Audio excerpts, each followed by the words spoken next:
अंतरवाली सराटीत मनोज जरांगेंचं आंदोलन सुरू झालंय। यावेळी एक विद्यार्थिनी रडत रडत मनोज जरांगेंकडे आली। तिला जात पडताळणी प्रमाणपत्र मिळत नसल्याने इंजिनिअरिंग कॉलेजमधील ॲडमिशन धोक्यात आली आहे। यावरून ती भावुक झाली आहे।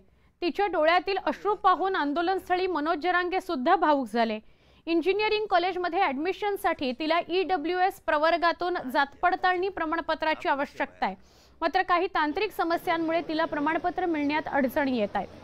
त्यात कॉलेजकडून प्रमाणपत्र जमा करण्याची मुदतही संपत असल्याने विद्यार्थिनी भावुक झाली।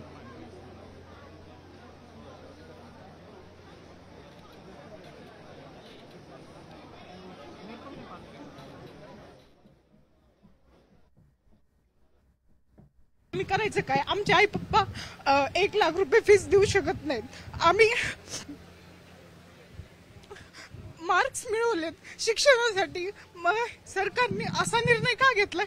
ते म्हणतात तुम्हाला 10% आरक्षण आहे, 10% आरक्षण आहे, पण ते लागूच करून देत नाहीत आम्हाला। कशा पद्धतीने काही ना काहीतरी GR काढतात, ते आम्हाला लागूच होत नाही। मग आमचे बंद आहे। जरी तुम्हाला ACBC द्यायचं नाही तर ठीक आहे, आमचं EWS का बंद केलंय? EWS सेंटरला चालू आहे, स्टेटला बंद आहे। का बंद आहे? EWS सेंटरला पण स्टेटला पण चालू पाहिजे ना। तुम्हाला मराठीचे लोक का संपवायचे?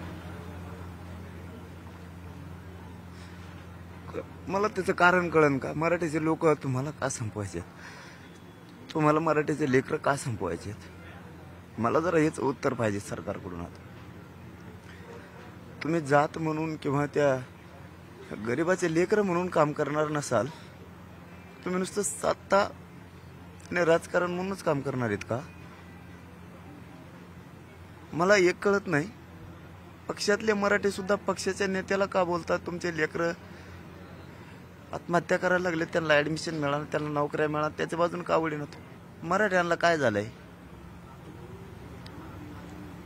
जर लेकर आता ऍडमिशन पासून लांब चालले, या सरकारने EWS आरक्षण दिलं, या सरकारने ACBC आरक्षण दिलं, त्यांनीच EWS रद्द केलं, कुणबी प्रमाणपत्र दिले। माझ्या मराठ्याच्या पोराला का मोठं होऊ द्यायचं नाही, एवढाच प्रश्न आहे माझा सरकारकडे।